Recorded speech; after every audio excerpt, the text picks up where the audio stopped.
الحمد لله وكفى وسلام على عباده الذين اصطفى خصوصا على أفضلهم وخاتم النبيين محمد الأمين وعلى آله وصحبه أجمعين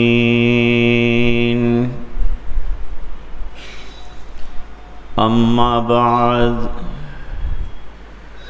أعوذ بالله من الشيطان الرجيم بسم الله الرحمن الرحيم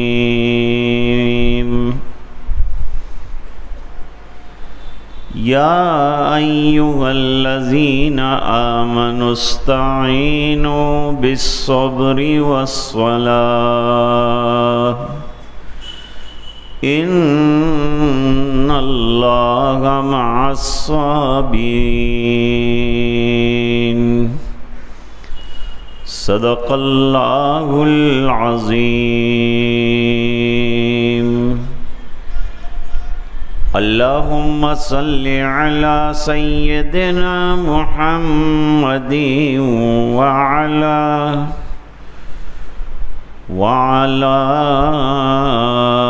آل سيدنا محمد وبارك وسلم۔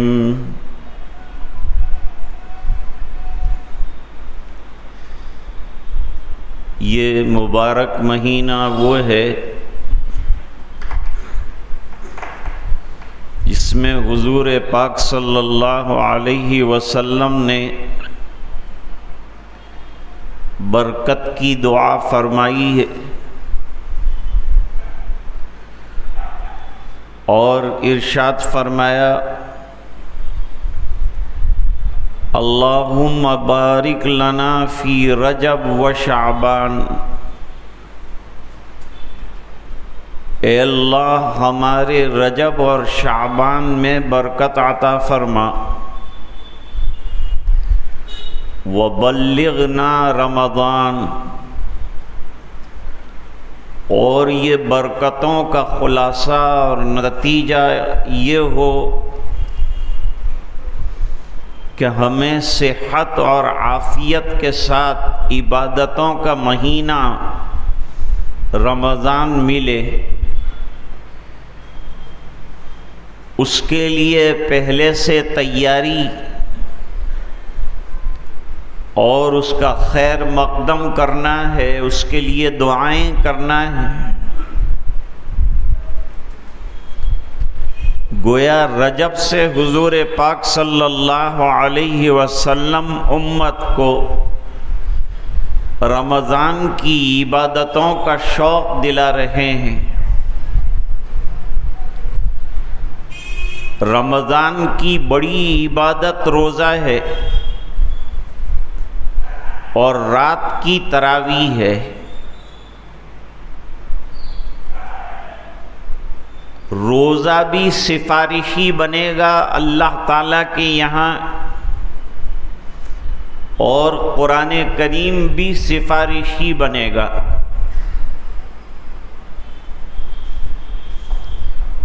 عجیب بات یہ ہے کہ اس مہینے کے جہاں یہ فضائل ہیں،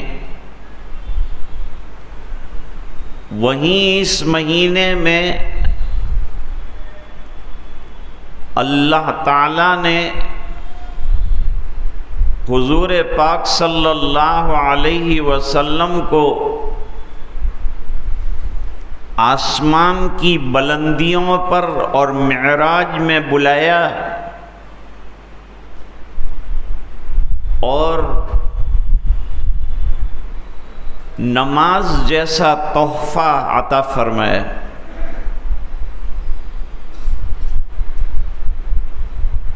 معراج میں 4 تحفے ملے ہیں حضور پاک صلی اللہ علیہ وسلم کو۔ جن میں سب سے بڑا تحفہ نماز کا ہے. دوسری عبادتیں جتنی ہیں زمین پر دی گئی، لیکن نماز والی عبادت اللہ تعالیٰ نے آسمان پر بلا کر عطا فرمائی. اس سے اس عبادت کے غایت اہتمام اور اہمیت کا اندازہ ہوتا ہے.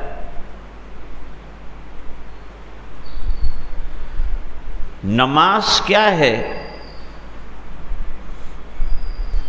نماز پڑھنے والا در حقیقت حق تعالی شانہ کے ساتھ ہم کلام ہوتا ہے. چنانچہ حدیث شریف میں فرمایا کہ جب بندہ پڑھتا ہے اور کہتا ہے الحمدللہ رب العالمین، تو حق تعالی شانہ کی طرف سے جواب ملتا ہے حمدنی عبدی، میرے بندے نے میری حمد کی، تعریف کی. جب کہتا ہے الرحمن الرحیم، تو اللہ فرماتے ہیں مجدنی عبدی، میرے بندے نے میری بزرگی بیان کی. جب کہتا ہے مالکی یوم الدین، تو اللہ تعالیٰ فرماتے ہیں اثنا علی عبدی، میرے بندے نے میری ثنا کی. جب کہتا ہے ایاک نعبد و ایاک نستعین، تو اللہ تعالیٰ فرماتے ہیں ھذا بینی و بین عبدی، یہ آدھا میرے لیے ہے، آدھا میرے بندے کے لیے ہے. یعنی وہ عبادت میری کرے گا اور کرتا رہے گا، اللہ کے علاوہ عبادت کے لائق وہ کسی کو نہیں سمجھتا. اور آدھے حصے میں بندہ اللہ سے اور اس کے دربار سے اور خزانے سے مانگتا ہے، اور اللہ تعالیٰ فرماتے ہیں وَلِعَبْدِ مَا سَأَلَ، میرا بندہ جو مانگے گا میں اس کو دینے کے لیے تیار ہوں، عطا کرنے کے لیے تیار ہوں. 50 نمازوں کا تحفہ دیا گیا تھا اللہ کی طرف سے.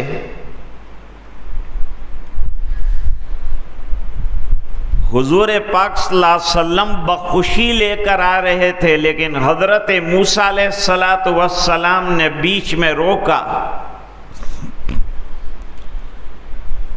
اور کئی بار کم کرانے کے لیے، نماز میں تخفیف کرانے کے لیے حضرت موسیٰ علیہ السلام نے اصرار کیا کہ اللہ کے دربار میں جاؤ. 45 نمازیں کم کر دی گئی، صرف 5 نمازیں رہ گئی. اللہ کرے کہ امت یہ 5 نمازیں پڑھنے والی پابندی کے ساتھ بن جائے. یہ معراج کے سفر کی یادگار ہے اور اللہ کی طرف سے ملا ہوا بیش قیمت اور قیمتی ہدیہ ہے. سوال ہوتا ہے کہ بیچ میں پہلے تو ملاقات حضرت ابراہیم علیہ السلام سے ہے، تو حضرت ابراہیم علیہ السلام نے کوئی اظہار نہیں کیا اور نہ اصرار کیا کہ واپس جاؤ، بلکہ خاموشی اختیار کی.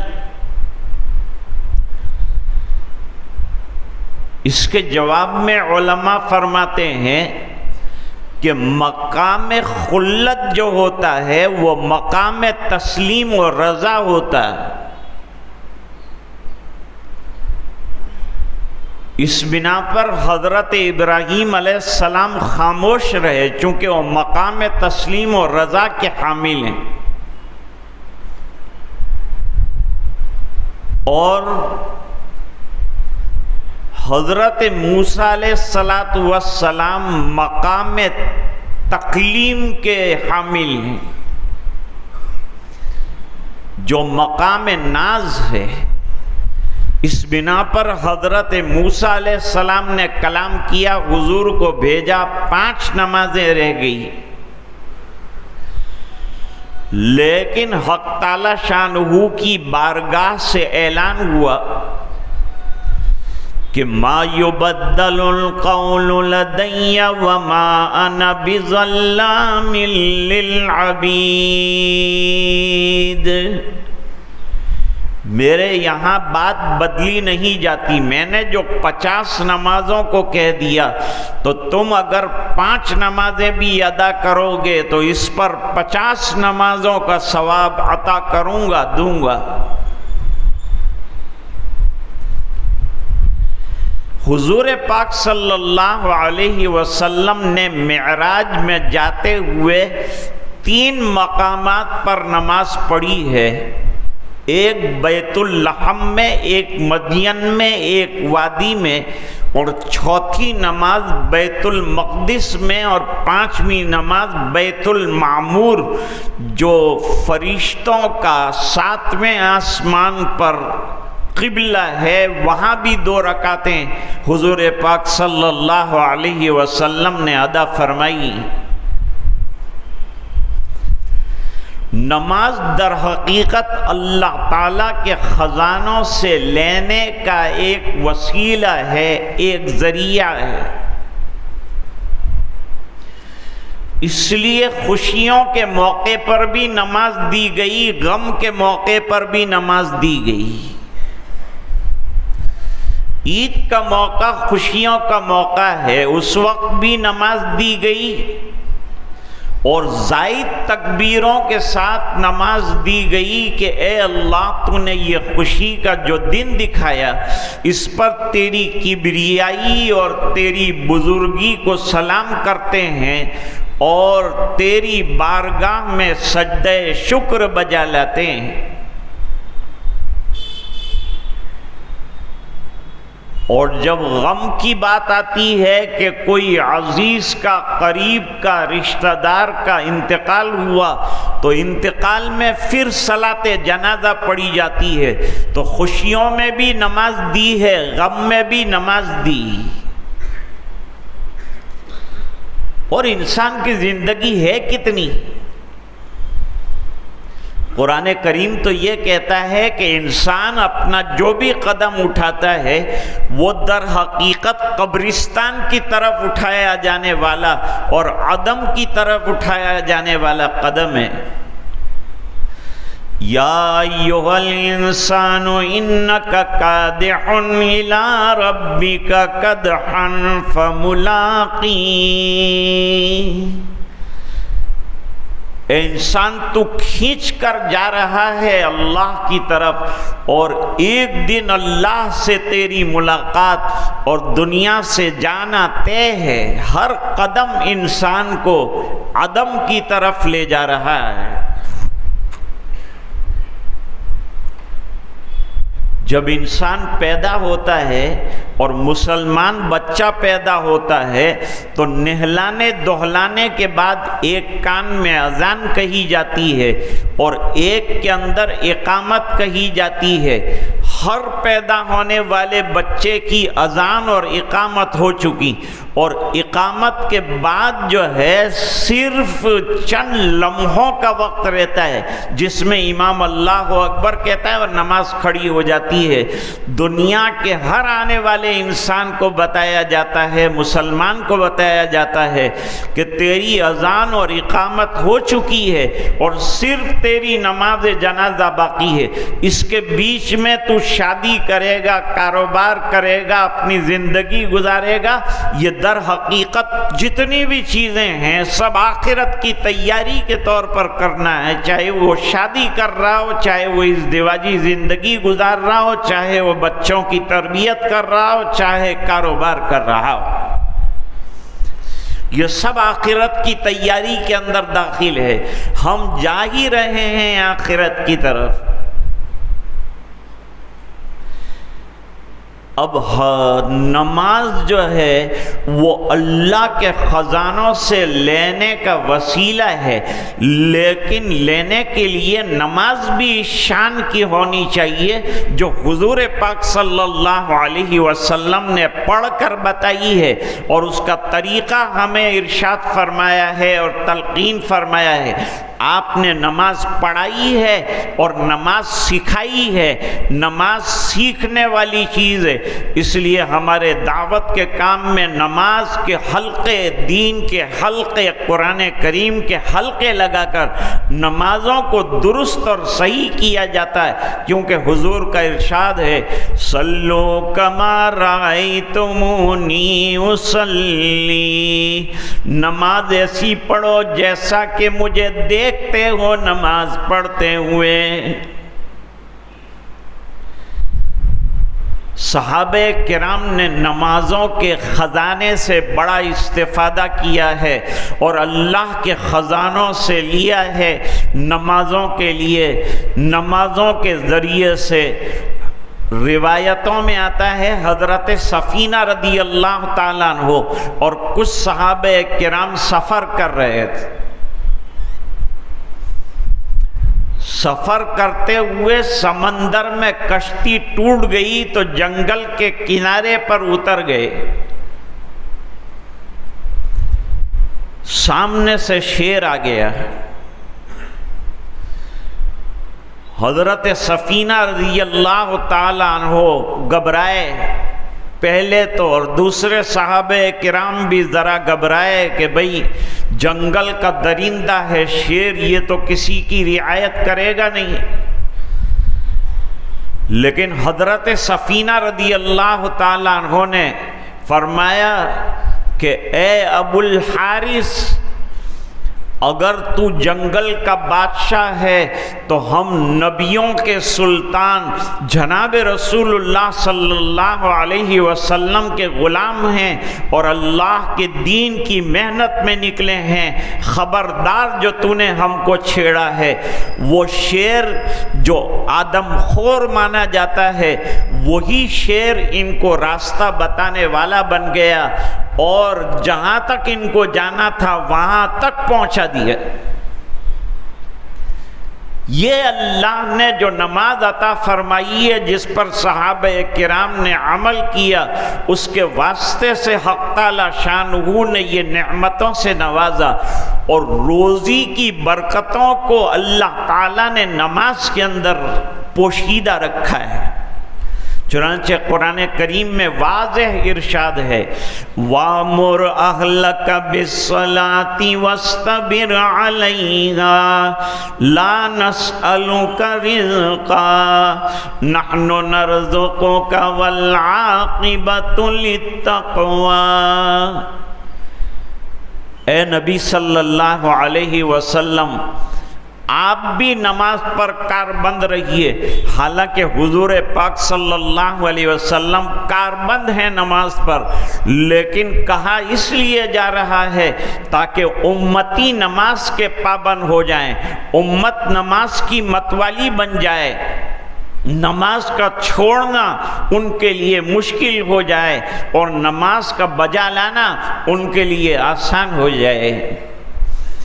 اس بنا پر فرمایا وَأْمُرْ أَهْلَكَ بِالصَّلَاةِ وَاسْتَبِرْ عَلَيْهَا، اپنے گھر والوں کو بھی نماز کی تلقین کیجئے، روزی کا دینے والا میں ہوں، عطا کرنے والا میں ہوں، مجھ کو نماز پڑھ کر دکھاؤ، نماز کے ذریعے سے مانگو، روزی میں دوں گا، اور انجام اچھا متقیوں کے لیے ہے، پرہیزگاروں کے لیے ہے۔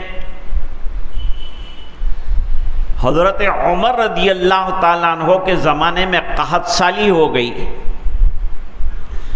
لوگ بہت زیادہ پریشان تھے. امیر المومنین حضرت عمر رضی اللہ تعالیٰ عنہ کے پاس آئے کہ حضرت قحط سالی ہے، دعا فرمائیے. حضرت فاروق اعظم رضی اللہ تعالیٰ عنہ لوگوں کو لے کر جنگل میں نکلے. میں نے کہا نا، غم ہو، حالات ہو، نماز دی گئی. سورج گرہن ہو گیا تو نماز بتائی، چاند گرہن ہو گیا تو نماز بتائی، بارش نہیں ہو رہی ہے تو مانگنے کے لیے نماز بتائی. بغیر نماز کے بھی دعا کی ہے حضور نے، اور نماز پڑھ کر بھی دعا کی ہے آپ صلی اللہ علیہ وسلم نے بارش طلبی کے لیے. اس کو صلاۃ استسقاء کہتے ہیں. جنگل میں نکلے اور نہایت آہوزاری کے ساتھ آپ نے جو ہے دعا بھی فرمائی اور 2 رکعت نماز ادا فرمائی. نماز ختم نہیں ہوئی تھی کہ بارش موسلا دھار برسنے لگی، اور گاؤں سے آنے والے لوگوں نے بتایا کہ ہم نے گاؤں میں بدلیوں کے اندر آواز سنی کہ اے ابو حفص، یہ کنیت ہے حضرت عمر رضی اللہ تعالیٰ عنہ کی، مت گھبراؤ، عطاک الغوث، تمہارے پاس اللہ کی مدد آ چکی. غوث اعظم سے مدد نہیں لینا ہے، مدد نمازوں سے لینا ہے. نمازوں کے ذریعے اللہ سے مانگنا ہے اور اللہ تعالیٰ عطا فرمانے والے ہیں. تہجد کے وقت اعلان ہوتا ہے، نفلی نمازوں میں تہجد سب سے قیمتی نماز ہے. اس وقت باقاعدہ اعلان ہوتا ہے، حل من مستغفر، ہے کوئی مغفرت کا طلبگار. آج گناہوں میں ہم لوگ ڈوبے ہوئے ہیں. ہر پل اور ہر لمحہ کوئی نہ کوئی کوتاہی اور کوئی نہ کوئی خطا ہم سے صادر ہوتی رہتی ہے، سرزد ہوتی رہتی ہے. لہذا یہ خطا کی معافی بھی ہر وقت مانگنی چاہیے. ارے ہم سے کسی کو ذرا دھکا لگ جاتا ہے تو فوراً ہم اس کو کہتے ہیں بھائی معاف کر دینا. اللہ کے احکام کو کتنے دھکے لگے ہیں ہم سے، لیکن ہم اللہ کے دربار میں رجوع نہیں کرتے. آج جو بے حیائیوں کا ماحول ہے، اگر اس کو ختم کرنا ہوگا تو ہماری ماں بہنوں کو بھی گھروں میں نماز کی پابندی کرنا ہے. حدیث شریف میں فرمایا، اپنے گھروں کو قبرستان بننے سے بچاؤ. صحابہ کرام نے دریافت کیا کہ گھر کیسے قبرستان بن جائیں گے حضور؟ جواب دیا، جس گھر میں تلاوت قرآن نہ ہوتی ہو اور جس گھر کے اندر خواتین اور لوگ نمازیں نہ پڑھتے ہوں. یہ فرض نمازوں کی جگہ مسجد ہے، لیکن چونکہ آج کل ہم لوگ اتنے مصروف ہیں کہ اگر مسجد سے نکلے تو گھر پر جا کر نفلی اور سنت نماز پڑھنے کا موقع نہیں ملے گا. اس بنا پر فرمایا اپنی سب نمازیں کمپلیٹ کر کے جاؤ، ورنہ اصل مسجدیں بنائی گئی ہیں فرض نمازوں کے لیے. صحابہ کرام ایسے عاشق تھے کہ لاکھوں کا سامان جو تجارت کا ہوتا تھا اس کو چھوڑ دیتے تھے اور نماز کے لیے اذان ہوتی تو مسجد کی طرف دوڑ جاتے تھے. لوگ پوچھتے تھے یہ لاکھوں کے سامان کا کیا ہوگا؟ فرمایا جس نے بلایا ہے ہمیں سجدوں کے لیے وہی ہمارے مال کی حفاظت کرے گا. تو عرض کر رہا تھا کہ نماز بڑی روزی میں برکت پیدا کرنے والی چیز ہے. 5 وقتہ نمازوں پر 5 انعامات کا وعدہ فرمایا ہے. ان میں سے ایک وعدہ روزی کی برکت کا ہے. آج ہم روزی کے اعتبار سے بہت پریشان ہیں اور بے حیائیاں اپنی انتہا کو پہنچی ہوئی ہیں. یہ تمام چیزوں کو ختم کرنے کا بہترین راستہ اور بہترین طریقہ یہ ہے کہ ہم نمازوں کے پابند بن جائیں. نماز کو رسم کے طور پر نہیں بلکہ انتہائی خشوع اور خضوع کے ساتھ، پوری پابندی کے ساتھ اور انکسار اور عاجزی کے ساتھ ادا کی جائے تو اللہ نے جو وعدے فرمائے ہیں اور جو ہدیہ عطا فرمایا ہے وہ ہدیے کی در حقیقت ہم قدر کرنے والے بن جائیں گے۔ آج اتفاق کی بات ہے کہ دو چیزیں جمع ہوئیں، ایک ہمارے حاجی بھائی صابرین والے جو ہیں ان کی صاحبزادی کا عقد بھی ہے، تو ایک تو وہ عقد ہے، یہ خوشی کی بات ہے۔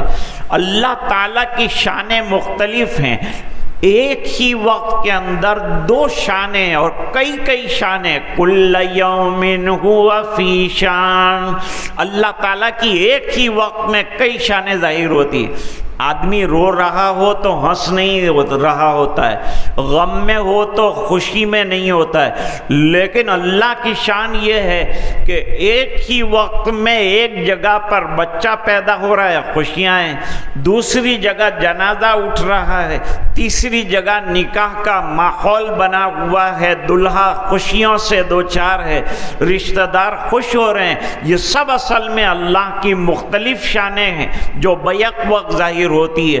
سلیم بھائی ماچس والوں کا انتقال ہوا ہے، ان کی صلاۃ جنازہ بھی ہوگی اور اس کے بعد نکاح کا جو پروگرام ہے وہ بھی اپنی جگہ انشاءاللہ ترتیب پائے گا۔ مرحوم کی اللہ تعالیٰ بے انتہا مغفرت فرمائے، ہونے والے نکاح کو اللہ تعالیٰ باعث خیر و برکت بنائے۔ وآخر دعوانا ان الحمد للہ رب العالمین۔